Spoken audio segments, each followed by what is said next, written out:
Everybody, this is Dream, and we have a nice big old 12 game slate today. Before I get into the video, I do want to give a shout out to the two Patreons.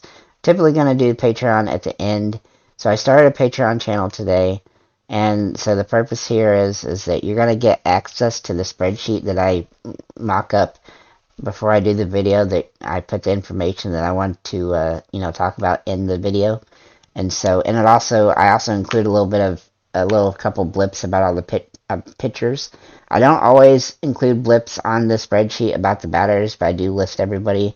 And so that'll be available to you on Patreon if you decide to join. I also created a Discord that you can join as well, and that's free. And anybody can join that, but there is a special section for Patreon-only members in there as well. So if you want to get in there, then you definitely can. Like I said, that's the link in the below, and I just appreciate all the people that like, comment, and subscribed, and watch the videos and everything else. I really appreciate it. Really glad that people are enjoying the videos, and so I'm going to keep on making them. If you have any comments or questions, feel free to leave those below. I do hope to get some updated, some actually good profile picture and stuff like that for YouTube and for Discord and for Patreon and stuff soon. So that's my plan next. But with that said, let's go ahead and get into players.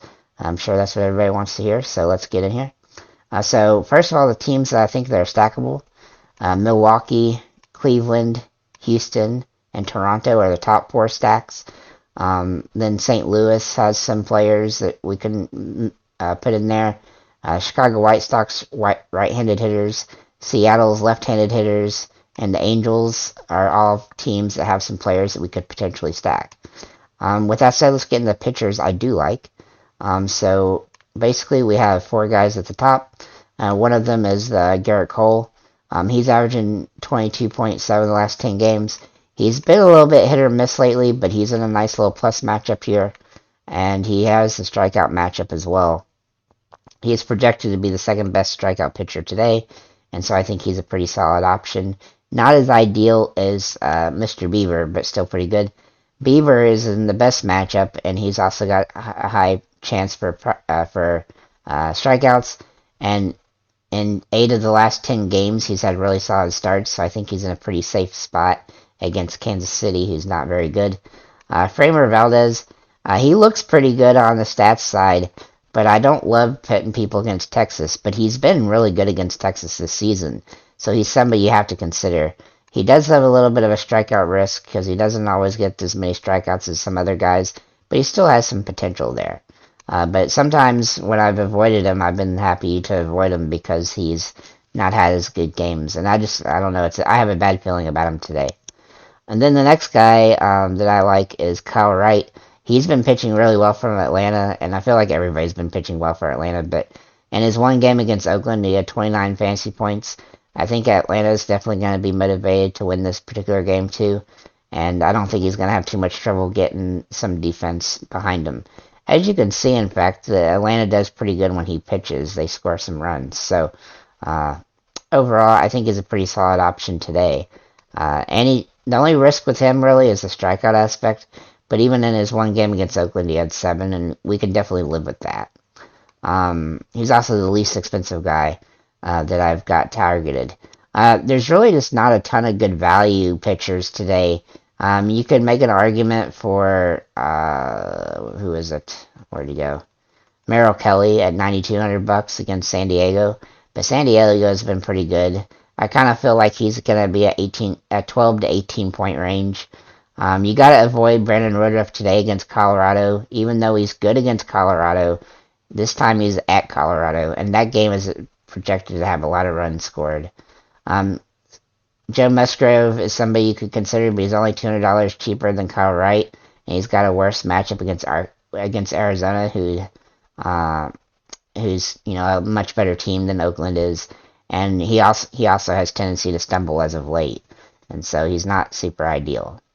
But with that said, let's go ahead and get into players that I like. Let's get into the catchers. Now, I have a decent chunk of catchers and first basemen and outfielders, but shortstop, third base, and second base are a little bit limited today. But with that said, we have some good options available from each position. So let's go ahead and get into it. So at catcher, so I have basically 4 guys that I think are decent options. So starting off with Mr. Kirk from Toronto, he's in a nice little plus matchup, 6.1 fantasy points a game. Remember, at catcher, you're just trying to get a home run here is the best case scenario, typically. Unfortunately, he's kind of banger bust lately, but he's still a pretty decent catcher. There's really nobody that is going to be, that you're just going to be 100% chance of getting it or something like that. But Travis d'Arnaud and William Contreras are both batting pretty well lately. He's averaging 10 fantasy points a game over the last 10. And he's actually been better on the road than at home, which is surprising. Then William Contreras has been actually quite a bit better at 8.5 with 350 batting average, and he's been hitting the ball pretty well as of late. He's having some big games, but he always seems to score some points. And, at catcher, sometimes a lot of the catchers that are cheaper kind of bang or bust, so he's a pretty solid option. And then the other guy is Cal Raleigh. He's really come together lately. He's averaging 8.6 the last 10 games with 4 home runs. He's been hitting the ball quite well, and I like what he looks like today, especially in the plus matchup against Cueto, who's not been pitching very well. Then I have one guy that's kind of a Hail Mary option, and that's Omar Narvaez from Milwaukee. He is kind of very boomer bust, but if he booms at Colorado, then it's going to be very nice. And sometimes you can pay down for a catcher, and that's what you're just trying to get. You're just trying to get a boom there. Let's go ahead and get into first base. So we have quite a few good options at first base. Rowdy Tellez is probably a really good option just because he's at Milwaukee and against Colorado.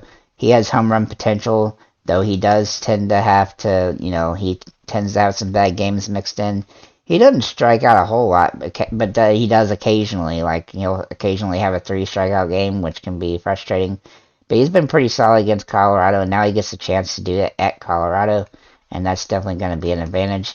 His other teammate, Hyura, if he plays, is also somebody that's potentially a good play here. Then we have Luke Voit, who's been pretty good for Washington as of late, 6.5 fantasy points a game. He's had 2 home runs the last 10. He hasn't been as ideal, but he's kind of like a Hail Mary, or not quite a Hail Mary, like a secondary option / Hail Mary, I guess. Then Ty France, he's been hitting the ball really well. 306 with 9.7 fantasy points a game. 4 home runs in those games. I like what he's doing lately, and I think he'll probably be able to continue that against the White Sox pitching. Then the next guy that I like, or actually 2 guys from Chicago, is Andrew Vaughn and Abreu. I probably like Abreu a little bit better just because Vaughn's been a little bit slumpy as of late. But Vaughn has he's been having some good games and bad games, and which everybody does, but, you want more good ones than bad ones when you're doing fantasy. And overall, I think Abreu is just a better choice, but Vaughn can also play outfield if you need the savings there. Then let's look at Ryan Mountcastle for Baltimore. He's kind of squarely in a boomer bust. He's been hitting several home runs lately, but he's also having some kind of bad bum games. But I think that he's in a position where Baltimore has a chance to score some points today, and they're definitely playing pretty well as of late. Matt Olson is the last guy that I think is a top option. He is going against his former team, and so I think he'll probably be motivated to do well against them. So with that said, that's what I got at first base. At second base, there's really it's a little bit limited today.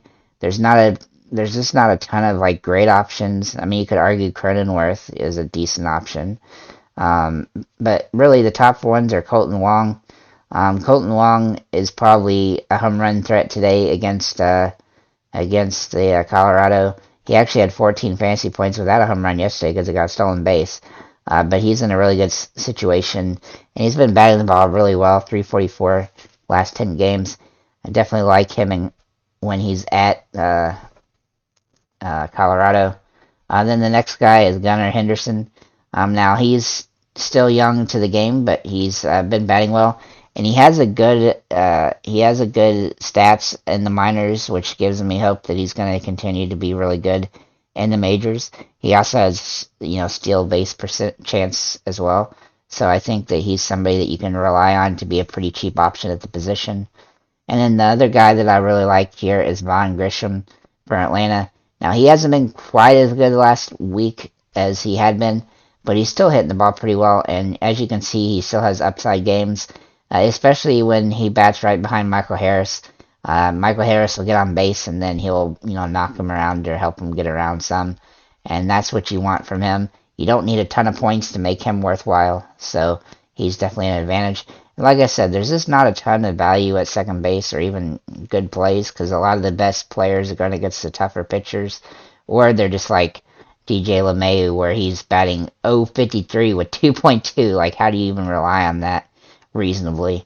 I think Cronenworth is probably a little bit decent guy, and then Torres is okay, but he's not been batting good either. But overall, I just think you should try to pay down for either Wong, Gunnar Henderson, or Von Grisham, and I don't think you'll be able to feel bad about any of those.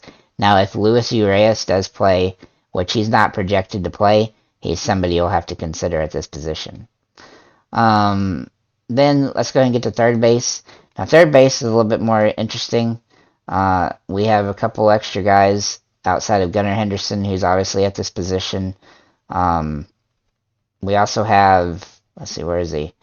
So we have Alex Bregman. He's been hitting the ball pretty well lately. 7.1 the last 10 with a home run. But he's not my favorite pick. My favorite pick is actually Justin Turner, who has absolutely just destroyed the ball as of late.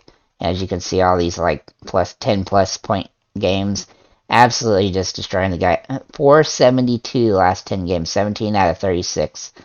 Just absolutely crazy. And he doesn't even hit that many home runs. So, he's just getting on base and doing his thing. He likes to get some doubles and stuff like that. So I definitely like him as a good option here. And then also Austin Riley. He has absolutely just been hitting home runs the last 10 games. He's got 4. And in fact, 4 of the last 5 games he's got 4. And now against Oakland, he's going to have opportunity there as well. So that's pretty much what I like at third base. Not the best position. Obviously, there's not a ton of value there, but you can definitely pay down to Gunnar Henderson here and then get yourself either Von Grisham or Colton Wong at second base. Unfortunately, I would like to use Grisham and Wong the most of the 3, but I think all 3 of them are viable, and so then because you can only choose Wong or Grisham in this case. So at shortstop, so we have an interesting situation here as well. There's not a ton of value here, unfortunately. Now, I do believe that... Where's Chicago? Yeah, so Elvis Andrus is going to be an interesting option today. He has been absolutely hitting the ball well as of late, and he also hit a home run yesterday, which was really nice. He's got 3 home runs the last 10, and so I definitely like him as a cheap option. He's probably my favorite cheap option. Just because of what he's been doing lately. Typically he wouldn't be, but he's just hitting the ball so well, it's hard to argue. Then my other cheap option is Brandon Crawford for San Francisco. He always seems a little bit underpriced for the production that he can give you. And while he's not going to scream a 25-point game at you, he can get you the 8 to 10 points that you need in a pinch in certain matchups, and this is one of those matchups where I like him. And so I think that he's a pretty decent option. I definitely like Elvis Andrus more today, but he's somebody that you can option away to. So my top options are going to be Willie Adames. I always butcher his name. I don't know exactly how to say it. But at any rate, he's been hitting pretty well, and this is a guy that you want to play against Colorado because he has home run potential. Javier Baez has also been playing pretty good. 6.1 the last 10, 270. A little bit lower than what we like, but his price is pretty fair for what his production has been. And I think that he can get some hits in that particular game against the LA Angels. And then for a real pay-up option is Bo Bichette, who's batting .410 with 4 home runs the last 10, including 12 RBIs in those 10 games. Seems like a really solid option, and somebody you might want to try to consider to get in your lineup if you can afford to. Though it is going to be tough today because of the pitching situation. Excuse me. And then for outfielders, we got a lot of good outfielders. So my first, I've got four guys that are kind of Hail Mary options. That's Corey Dickerson, Framil Reyes, Gavin Sheets, and Lewis Brinson. All those four have been kind of hitting pretty well of late. They're also super inexpensive, but they're kind of boom or bust in this situation. I wouldn't rely on them necessarily. I wouldn't put two or three of them in the lineup. But if you need to save some money someplace, you can look at those guys. They're all under $3,000, so you have some really good savings there. As for the guys, I think are more useful.